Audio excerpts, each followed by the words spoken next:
Namaskar, Sat Sri Akal, or Assalamu alaikum. Back to again on Maulvi of India. So today's our discussion is with very reputed leader of BJP, Mr. Raja Bhaiya. He's an MLA from Gosha Mahal area, and he's famous for giving all the controversial statements. So we are with Raja Bhaiya today, and we want to ask Raja Bhaiya about the recent thing which happened in Bengal, where he said in one of his tweet video, like, if anybody wants to fight back, they have to fight back like Gujarat riots. Like how in Gujarat it happened, like, what Hindus have done to Muslims in Gujarat. He said on the similar grounds, they have to, in Bengal, people who belong to Hindu community should fight with Muslims over there, and they should revoke the incidents which happened in Gujarat. So we have with Raja Bhaiya, we want to ask him whether the Hindu Sanskriti or the Vedic Sanskriti, what they have preached is harmony, love, and respect for each and other individual of human beings, what we are there existing in India. So we want to ask Raja Bhaiya, what is his take on this when he says these kind of controversial statements. तो राजा भैया नमस्कार, आपका स्वागत हो हमारे मोहन के। Thank you so much, आप हमारा टाइम दिए हैं आप हमें। तो आप राजा भाई, हम आपसे ये क्वेश्चन करेंगे कि राजा भाई, अभी अगर आप देखेंगे कि हिंदू संस्कृति जो टॉलरेंस पे बेस्ड है, जो प्यार पे बेस्ड है, जो लव पे बेस्ड है, जो हारमोनी पे है, जो एक दूसरे की इज्जत करना सिखाए हमें, तो आप जैसे ऐसा विवादित बयान देते हैं, तो उसका क्या आप एक क्या मैसेज देना चाह रहे हैं हिंदू, आप जो पोलराइजेशन, एक पॉलिटिक्स जो चल रही है, उस पर आप क्या बयान देना चाह रहे हैं? देखिए, सबसे पहले तो मैं ये कहूँगा, हिंदू हो या मुस्लिम, सिख हो या ईसाई, सब लोगों को अपना अपना धर्म प्यारा होता है, और मेरी तो ये इच्छा है कि चारों के चारों लोग मिलजुल कर रहे, मेरी ये इच्छा है। लेकिन कुछ लोग अपने निजी स्वार्थ के लिए, अपनी निजी राजनीति के लिए एक ऐसा एक माहौल पैदा कर देते हैं कि मजबूरन हमें उस प्रकार के भाषण देने पड़ते हैं। देखा जाए तो हमें भी ऐसा पसंद नहीं है बोलना।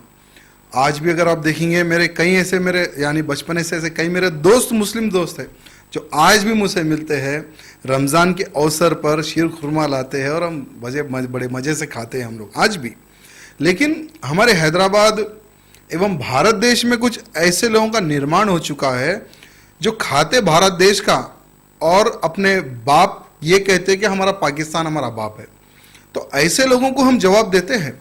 देखिए, भारत देश सबका है और हर वो भारतवासी को गर्व होना चाहिए कि मैं एक भारतवासी हूं और ये मेरा देश है, ये गर्व से कहना चाहिए। लेकिन अभी आप देख रहे होंगे कि हाल ही में कुछ ऐसे भी राजनेता हो गए कि मैं भारत माता की जय नहीं बोलूँगा और भारत देश के प्रधानमंत्री को मेरा प्रधानमंत्री मैं नहीं बोलूँगा, तो आप किसको बोलेंगे? यानी ऐसे कुछ गंदे लोगों की वजह से ही हमें मजबूरन इस तरह का भाषण बोलना पड़ता है। साथ ही साथ जैसे बंगाल की स्थिति है, आज बंगाल में पिछले 8 दिनों से सांप्रदायिक दंगे हो रहे हैं। वहाँ पर ममता बनर्जी द्वारा कोई भी हिंदू को प्रोटेक्शन नहीं दिया जा रहा। इससे पहले भी वहाँ पर दंगे फसाद हुए, किसी हिंदू को उन्होंने प्रोटेक्शन नहीं दिया, उल्टा 150 से 200 हिंदुओं के ऊपर कम्युनल केसेस उन्होंने बुक किया गया। बल्कि 80 घर हिंदुओं के जले, हिंदू मार खाए, महिलाएं मार खाई, हिंदुओं के घर जले, लेकिन किसी भी हिंदू को उन्होंने न्याय नहीं किया। और आज हम बशीर हाट का हम इशू देख रहे हैं, आज कितना माहौल वहाँ पर खराब है। पिछले 8 दिन से दंगे फसाद हो रहे। हमारे केंद्रीय सरकार की ओर से फोर्स गई वहाँ पर कि ये दंगे फसाद रोकने के लिए, लेकिन ममता बनर्जी क्या करी? हमें केंद्र सरकार का सहयोग नहीं चाहिए, फोर्स रिटर्न भेज दी। क्यों? क्योंकि वहाँ पर वोट बैंक की गंदी राजनीति ममता बनर्जी कर रही। यही सब देखकर, ये देखो, हमारा एक बीजेपी का कार्यकर्ता मारा गया और 50 भारतीय जनता पार्टी के कार्यकर्ता एवं आम नागरिक जिनको किसी राजनीतिक दल से कोई संबंध नहीं है, ऐसे 50 से अधिक लोग घायल हुए। यानी ये सब परिस्थिति देखकर हमने एक, यहाँ से बहुत सारे कार्यकर्ताओं के हमें कॉल आया बंगाल से कि भैया यहाँ पर ये परिस्थिति है, यहाँ पर ऐसा हो रहा है, ममता बनर्जी बिल्कुल भी सहयोग नहीं कर रही, दंगाए रात में हमला कर रहे, दिन में हमला कर रहे, घर लूट ले रहे, सोना चांदी पैसा सब लूट ले रहे, आखिर हम क्या करना? तो उसी कारण मैंने एक वीडियो बनाकर भेजा कि दंगाइयों को आप खुद इकट्ठा होकर उनको जवाब दो। उनके अगर वो लोग हमला करने आते तो हम तो चूड़ी पहन के नहीं बैठ सकते। आप वो लोग जिस भाषा से समझे दंगाई, उन भाषा से आप उनको समझाओ। ये हमने एक वीडियो बनाकर उन सबको मैसेज दिया, लेकिन ठीक है कुछ मीडिया वाले हमारे मैसेज को तोड़ मरोड़ के पेश कर रहे हो लोग, लेकिन हमारा कोई उद्देश्य नहीं था कि दंगा और फैले। हम तो देखिए, मैं एक हिंदू हूँ, हिंदू होने के नाते मेरा कर्तव्य है कि मेरे हिंदू समाज के लिए मैं सोचूं, मेरे हिंदू समाज को किस प्रकार से मैं प्रोटेक्ट करूं। सिर्फ तेलंगाना नहीं, पूरे भारत देश के हिंदू के प्रति सोचने का अधिकार मुझे है। इसलिए मैं इस प्रकार से एक सांप्रदायिक मैं भी बन जाता हूँ, हेट स्पीच राजा सिंह देते, ऐसा मेरे ऊपर लेबल लगा है और कुछ नहीं। नहीं, अभी ऐसा कहा जाता है कि आप और अकबर अवैसी साहब कि आप लोग को स्पेशल अपॉइंट किया गया है कि लाइक ये ऐसा कुछ ऐसा भड़काऊ स्पीच दें जिस वजह से पोलराइजेशन हो, तो इस पे आपको क्या कहना चाहेंगे आप? देखिए, हमारी भारतीय जनता पार्टी से मुझे इतने वार्निंग्स मिलते हैं, आज भी मुझे हमारी स्टेट गवर्नमेंट से ऑलरेडी 3 बार नोटिस मिल चुका है, सेंट्रल गवर्नमेंट से मुझे वार्निंग मिल चुकी है कि आप इस तरह से बात मत करो, नहीं तो आपको हम पार्टी से निकाल देंगे।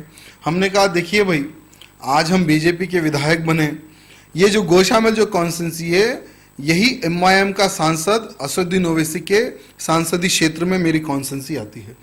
और ये जो एमआईएम के जो लोग हैं, इनका पहले से यानी इनके बाप के ज़माने से एक ही एक इनकी नीति रही है, हिंदू और मुसलमानों में झगड़ा कराओ और राज करो, ये इनकी नीति रही है।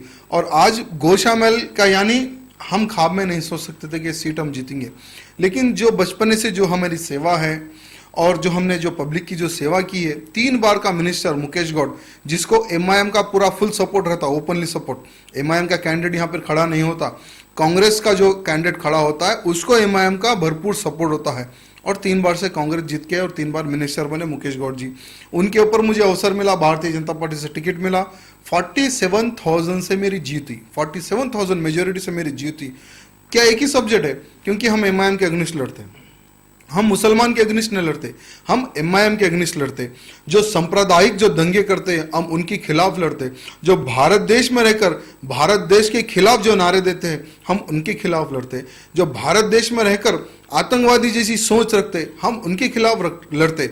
हालांकि यहाँ पर बहुत सारे ऐसे मुस्लिम्स भी है जो कई लोग मेरे पास प्रॉब्लम्स लेकर आते। मेरी कॉन्स्टिट्यूंसी में 50,000 मुस्लिम्स है, 50,000 में कई ऐसे लोग हैं जो कई प्रॉब्लम लेकर आते हैं और कई लोगों के हम प्रॉब्लम भी सॉल्व करते हैं। इस बार आप रमज़ान में देखिए, तेलंगाना गवर्नमेंट की ओर से हर मस्जिद को फंड भी दिया गया।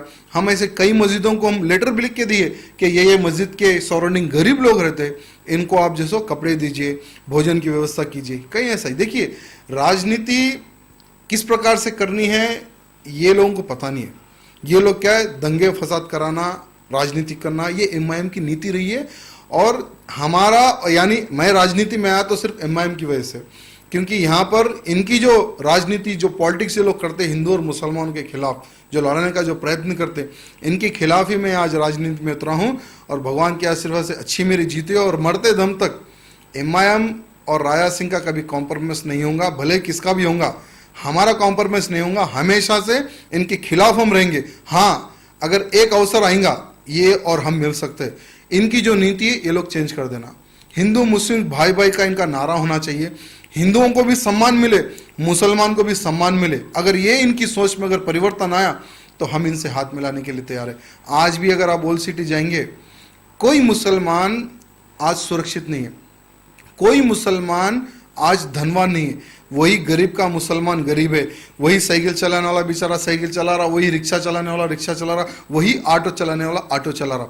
सिर्फ एमआईएम का जो परिवार है, अकबरुद्दीन ओवैसी, असदुद्दीन ओवैसी, इनका परिवार आज हजारों करोड़ में है।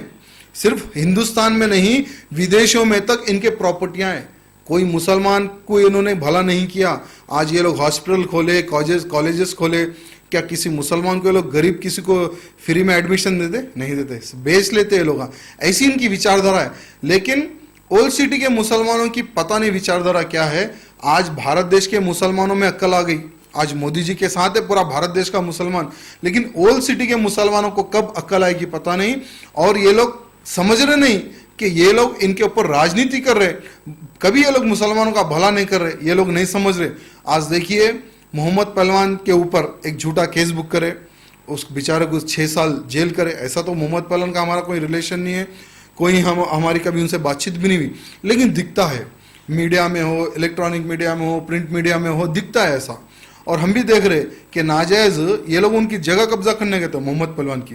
भाई कोई भी अगर किसी का घर अगर कब्जा करने आया वो तो काउंटर देगा ही, उस हिसाब ने लड़ाई झगड़ा हुआ और मोहम्मद पहलवान का परिवार के लोग मारे गए, इनके परिवार के कोई लोग मारे नहीं गए, लेकिन आज 6 साल जेल में रखे उनको, आज कोर्ट बाइज्जत बरी करा उनको।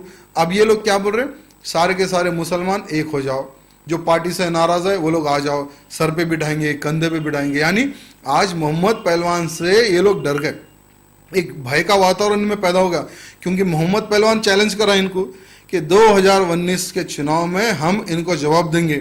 ये डर पैदा हो गया दोनों भाइयों में। और इनकी जो ये लोग जो जितने भी जो मस्जिदों का लैंड, वक्फ बोर्ड का लैंड जो कब्जा करके रखे, पूरा मोहम्मद पहलवान बाहर खोलता हूँ बोला, जिस इस्लाम की रक्षा के लिए बात करते हैं वही धर्म का लैंड और वही धर्म के तुम पैसे पे राज कर रहे, वो पूरा मोहम्मद पहलवान खोलता हूँ बोलते, लोग डर गए, इसलिए सभाएं लगाकर सब नाराज है सो लोगों को बुलाने का, ये लोग कॉम्प्रोमाइज करने का प्रयत्न कर रहे हैं और भारत देश के मुसलमानों को ये लोग भड़काने का प्रयत्न कर रहे हैं। लेकिन ये दोनों पागल भाइयों को ये पता नहीं कि तुम सिर्फ ओल्ड सिटी के मुसलमानों को बेवकूफ बना सकते, भारत देश के मुसलमानों को नहीं, क्योंकि आज भारत देश का मुसलमान समझदार हो चुका है और सभी के सभी मोदी जी के साथ है। नहीं, आप बिल्कुल सही फरमाए कि अभी भारत का मुसलमान समझदार हो चुका है। अभी आप रिसेंटली देखेंगे तो आप नॉट इन माय नेम एक कैंपेन चलाए, दिल्ली से कैंपेन चलाए, तो पूरा ऑल अक्रॉस इंडिया स्प्रेड हुआ है कैंपेन। इवन अदर कंट्रीज में जैसे कनाडा है, यूरोपियन कंट्रीज है, यूएस में काफ़ी जगह वो कैंपेन अभी चलना शुरू हुआ है। जैसा कि नॉट इन माय नेम है, ये जो काउ लिंचिंग के ऊपर जो इशू है, जैसा कि अभी आप थोड़ी देर पहले मुझे कहे कि एक जो टेररिस्ट है, जो टेररिस्ट ग्रुप है, तो वो ये जो ग्रुप को आप बोल रहे हैं कि उसको हमको नष्ट करना है, वो हम मुसलमान भी काफ़ी लोग मुसलमान जो है इसके अगेंस्ट है, नो डाउट अबाउट दैट। तो जैसा आप कह रहे हैं कि उसको नष्ट करना है, क्या आप ऐसा हमको कुछ कहेंगे, आपका क्या इरादा है जो काउ लिंचिंग के ऊपर जो मॉब्स जाकर जो 30-30, 40-40 लोग जाके एक इनोसेंट आदमी को मारते हैं, जैसा कि पहलू खान का हुआ था, फिर उसके बाद अभी रिसेंटली हुआ है जुनैद का, जो ट्रेन में एक छोटा सा 16 साल का लड़का था, तो उसके ऊपर आपका क्या विचारधारा है? क्या गवर्नमेंट, जो हमारी गवर्नमेंट है, सेंट्रल गवर्नमेंट, कुछ ऐसा कुछ कानून पास करना चाहिए कि जैसा अभी फिलहाल नहीं है, लिंचिंग का वर्ड ही नहीं है, कॉन्स्टिट्यूशन में वर्ड ही नहीं है लिंचिंग के बारे में, कुछ लॉ नया आना चाहिए कि ऐसा ग्रुप मॉब भी, वो भी टेररिज्म में ही आता है। हाँ। तो अगर हम समझें इसको तो आप उसके बारे में कुछ कहेंगे? देखिए, पहले तो किसी को अधिकार नहीं है कानून हाथ में ले। जैसे हाल ही में हम कई ऐसे केसेस देखे जो गाय के मांस को ले लेकर दंगे फसाद भी हो गए, कुछ लोगों के मर्डर्स हो गए, ट्रेन में हो या कई जगहों पर इस तरह के जो हमले होकर जो लोग मारे गए। मैं उनका समर्थन नहीं करता हूँ, क्योंकि आज हैदराबाद में, तेलंगाना में, आंध्रा में टोटली हम लीगली हम गौ रक्षा का काम करते, पुलिस को लेके करते, गवर्नमेंट को कॉन्फ्रेंस में लेकर हम यहाँ पर गौ रक्षा का काम करते। वैसे ही हमने हाल ही में मोदी जी को भी एक पत्र लिखा है कि मोदी जी, भारत देश में हिंदू और मुसलमान का झगड़ा तभी खत्म होगा तब आप राष्ट्र माता गाय को घोषित क्यों नहीं करते। जैसे क्या बोलते हैं उसको, एनिमल, राष्ट्रीय पशु बोलते हैं, नेशनल एनिमल।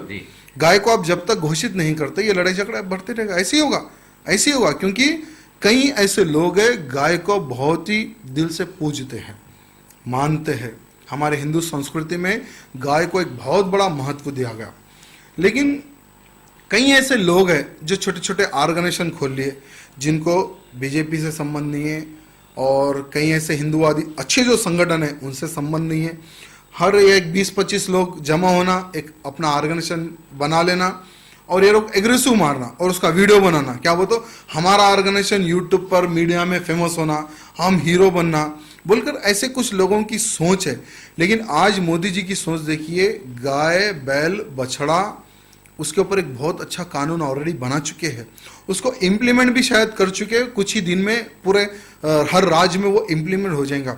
अगर वो इम्प्लीमेंट हो गया, देखिए हर कोई अगर कानून जब बनता है, हर कोई अगर उस कानून का अगर मान सम्मान होगा ना, तो ये दंगे फसाद सब खत्म हो जाएंगे, सब खत्म हो जाएंगे।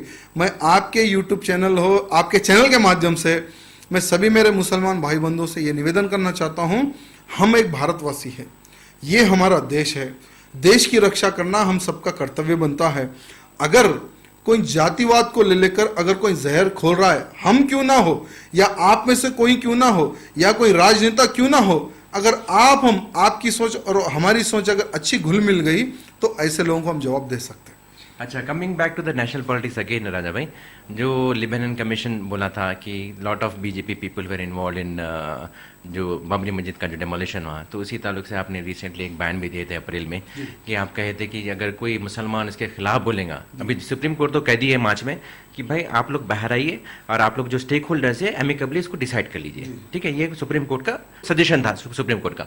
तो इस ताल्लुक से जब सुप्रीम कोर्ट में मैटर है, हमको सबको पता है, उसके बावजूद भी आपने परसों कुछ बयान दिए थे, बोले थे कि अगर इसके खिलाफ हमारे आएगा तो हम उसका गर्दन भी काट देंगे। तो इसके बारे में आपका क्या है, मुसलमानों के लिए क्या है? देखिए, मेरा वो बयान ऐसी परिस्थिति में आया था, यूपी का एमआईएम का ही, वो भी यूपी में एक एमआईएम का नेता है, शायद उसका मैं नाम भूल गया, उसने एक स्टेटमेंट दिया भरी सभा में कि हम फिर अयोध्या मंदिर तोड़ेंगे, राम मंदिर तोड़ेंगे, राम की मूर्ति तोड़ेंगे और बाबर की मूर्ति मस्जिद बनाएंगे। उसने स्टेटमेंट दिया और जो कोई भी उस रास्ते में आएगा हम उनको हलाल कर देंगे। इस प्रकार से उनका स्टेटमेंट आया।